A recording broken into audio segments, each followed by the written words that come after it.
OK, on va regarder comment faire l'exercice 8 et des notes de cours pour AutoCAD 2020. Fait que on va regarder comment la pièce est faite, ou plutôt le dessin est fait. Ici, on voit dans le fond que c'est tangences et ajusté. On a une forme un peu spéciale. Et si on regarde comment la pièce est faite, dans le fond, c'est entre les deux cercles, on a une distance de 210. OK? Et ici, on a un rayon de 40 avec une distance de 40. Donc, le deuxième cercle aurait un rayon de 80. Ici, on a un rayon de 20. Si on zoome bien, on a un rayon de 20. Plus 20, ça veut dire qu'on aurait 20 et ici, un rayon de 40. Et une fois que ces cercles-là vont être dessinés, ici, dans le fond, tout ce qu'on a à faire, c'est mettre des cercles tangents ici avec un rayon de 75 et un rayon de 180. Normalement, l'angle ici n'aurait pas d'importance, mais je vous la donne dans le fond et je vous montre les étapes à faire ici. Dans le fond, on trace une ligne à 210, rayon avec un angle de 30 degrés.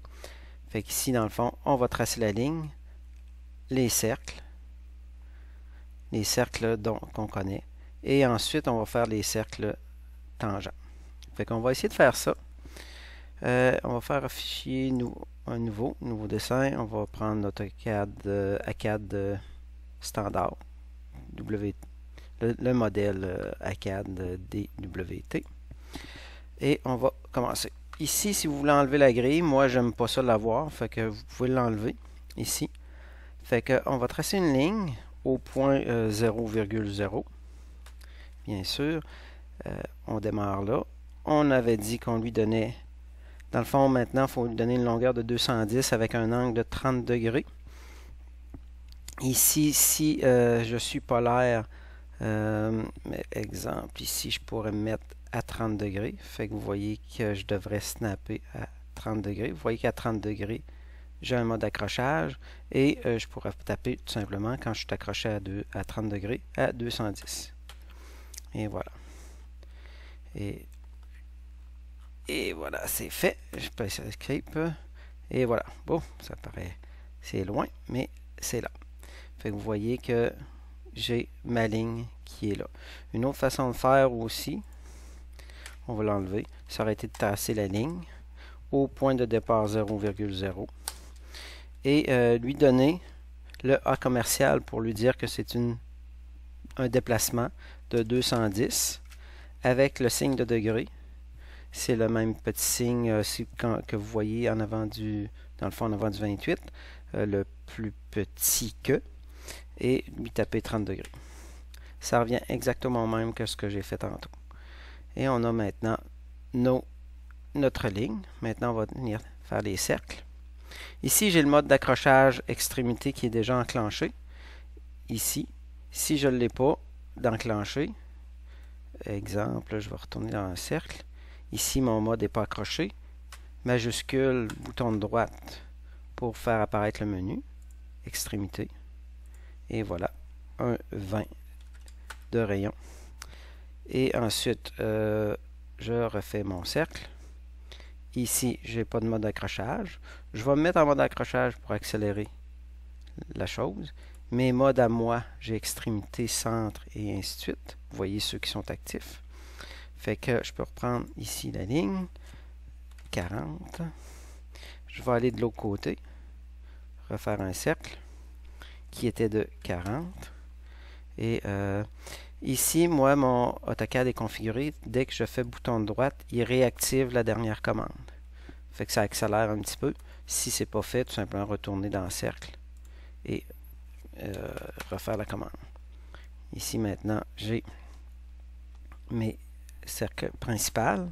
Et maintenant, je vais aller faire le cercle tangent d'ici. Dans le fond, je vais faire le cercle ici et le deuxième. Je vais retourner voir les dimensions, un rayon de 75 et un rayon de 180. Donc maintenant, je vais aller sectionner dans le cercle, ici, 2 points de tangence et le rayon, parce que c'est ce qu'on connaît. Dans le fond, on a un point de tangence sur ce cercle-là, ici. On va sélectionner approximativement où on veut que ça passe. Ça fait que ça va passer. Le cercle va être ici, donc ça va passer environ là. Un premier première tangence, deuxième tangence, et le rayon de 75. Oh, je me suis trompé. Ici, j'ai tapé 753. C'est pas la bonne chose. Je vais recommencer, tout simplement. Ici, tangence, tangence et 75. Parfait. Ça ressemble pas mal plus à ça. Ensuite, on va refaire la même chose. Et si on regarde l'image, dans le fond, oups, ici, on voit qu'on passe, on va faire l'intersection aux environs ici et environ là. Donc, ce qu'on va faire, c'est qu'on va se positionner environ au même endroit ici. C'est à peu près là, à peu près là. Lui, le logiciel, il va reconnaître où est-ce qu'il faut qu'il passe. Et voilà. Maintenant, on a nos cercles tangents qui sont faits. Maintenant, on va venir couper tout ça avec la commande ajuster. Ici, si on va dans ajuster, dans le fond, ça permet, comme l'image le montre, d'enlever des sections de ligne qui est ici, dans le fond, qui est entre deux points d'intersection. Fait qu'on va faire ajuster. Ce qui va découper, dans le fond, ces deux cercles-là, c'est ce cercle-là et ce cercle-là. Si je fais maintenant Enter ou bouton de droite, maintenant, vous voyez, en cliquant sur la section que je vais enlever, il va me l'enlever. Et voilà. Maintenant, je peux faire bouton de droite pour sortir de la commande. Et maintenant, je voudrais enlever ce petit bout-là, ici, et ce petit bout-là. Je vais refaire ajuster, sélectionner les deux lignes qui vont couper, bouton de droite ou Enter, et je sélectionne les petits bouts qui sont de trop. Maintenant, je peux tout simplement effacer ma ligne. Et on voit que j'ai exactement la forme voulue dans l'exercice. On voit que, on voit que j'ai cette forme-là qui est ici. C'est exactement la même chose. Ce que j'aurais pu faire au niveau d'ajuster, je vais faire un CTRL-Z pour reculer. OK. Au niveau d'ajuster, j'ai été en deux étapes, mais j'aurais pu tout simplement sélectionner tous les objets en même temps. OK. Faire un Enter. Et ensuite, aller enlever tous les éléments que j'avais de trop. Tout simplement, c'est une autre façon de faire. Et voilà, c'était la façon de faire l'exercice 8. C'est bien cela.